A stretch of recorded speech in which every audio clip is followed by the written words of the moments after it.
कोहिनूर हीरे को लेकर सुप्रीम कोर्ट में केंद्र ने कहा है कि कोहिनूर लाना संभव नहीं है। दरअसल कोर्ट में सरकार की ओर से कहा गया है कि कोहिनूर ना तो चोरी किया गया था और ना ही जबरदस्ती ले जाया गया था, बल्कि उसे महाराज रणजीत सिंह के उत्तराधिकारी दलीप सिंह ने ईस्ट इंडिया कंपनी को दिया था और इसीलिए सरकार ने कहा है कि कोहिनूर वापस लाना संभव नहीं है। हालांकि सुनवाई के दौरान चीफ जस्टिस ने कहा कि क्या आप चाहते हैं कि हम ये याचिका खारिज कर दें, क्योंकि अगर ऐसा हुआ तो भारत का दावा हमेशा के लिए कमजोर पड़ जाएगा। ये कहा जाएगा कि भारत की सबसे बड़ी अदालत भी फैसला दे चुकी है। और इसके बाद कोर्ट में सॉलिसिटर जनरल ने कहा कि जो उन्होंने पढ़ा वो संस्कृति मंत्रालय का नोट था, अभी विदेश मंत्रालय से जवाब आना बाकी है।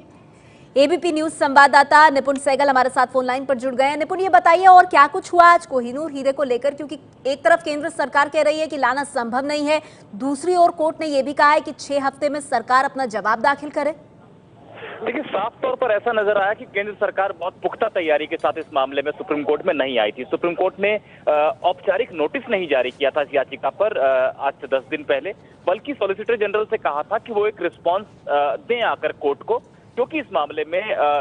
ब्रिटेन के जो यूनाइटेड किंगडम के जो हाई कमिश्नर हैं भारत में, उनको भी पक्ष बनाया गया। तो किसी भी पक्ष को नोटिस जारी करने की बजाय रिस्पॉन्स मांगा था, पर यह अधूरा रिस्पॉन्स था। सॉलिसिटर जनरल ने इस तरह से मामले को रखा जैसे कि केंद्र का यह आधिकारिक स्टैंड है कि कोहिनूर हीरे पर दावा नहीं करेगी भारत की सरकार। लेकिन जब चीफ जस्टिस ने उन्हें समझाया कि आप जो ये स्टैंड ले रहे हैं कितना नुकसानदेह हो सकता है भारत के लिए, तब उन्होंने एक नया हलफनामा दाखिल करने की बात कही है 6 हफ्ते में, कि उसमें विदेश मंत्रालय का भी जो मत है उसको भी शामिल किया जाएगा। तो साफ तौर पर केंद्र पुख्ता तैयारी के साथ नहीं थी और जो कोहिनूर को लेकर कोर्ट में कहा गया है वो निश्चित रूप से एक अंतर्राष्ट्रीय रूप से भी खबर बनेगा कि भारत सरकार इस तरह का रुख रखती है। बहुत बहुत शुक्रिया निपुण आपका इस जानकारी के लिए। तो आपको बता दें, ये बड़ी खबर सीधे सुप्रीम कोर्ट से, जहां पर कोहिनूर हीरे को लेकर सरकार ने कहा है कि इस पर दावा नहीं किया जा सकता, क्योंकि कोहिनूर हीरा लूटा नहीं गया था, ना ही ये जबरदस्ती लिया गया था, बल्कि इसको ईस्ट इंडिया कंपनी को दिया गया था। हालांकि कोर्ट की तरफ से ये कहा गया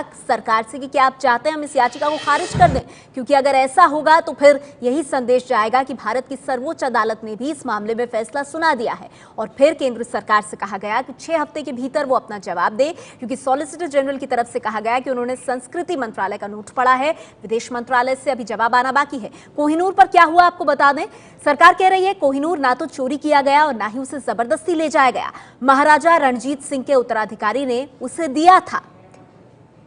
कोर्ट ने कहा कि आप चाहते हैं कि याचिका खारिज कर दी जाए, ऐसा हुआ तो भारत का दावा हमेशा के लिए खत्म हो जाएगा। तो ये पूरा मामला जो आज सुप्रीम कोर्ट में हुआ कोहिनूर हीरे को लेकर, जहां आज सरकार से जवाब मांगा गया था, लेकिन जैसे हमारे संवाददाता निपुण सहगल भी कह रहे थे कि पूरी सरकार तैयारी के साथ सरकार नहीं आई थी, ऐसा लग रहा था, क्योंकि जो कहा गया उसमें यह भी कि ये कहा जाएगा कि भारत की सबसे बड़ी अदालत ने भी अर्जी खारिज कर दी है। ये सुप्रीम कोर्ट की तरफ से कहा गया कि अगर सरकार ऐसा कहेगी और अगर इस याचिका को खारिज कर दिया जाएगा तो फिर ऐसा लगेगा कि भारत की सर्वोच्च अदालत ने भी इस मामले पर फैसला सुना दिया है। और अब 6 हफ्ते का वक्त जो दिया गया है केंद्र सरकार को इस बाबत अपना जवाब कोर्ट में रखने के लिए।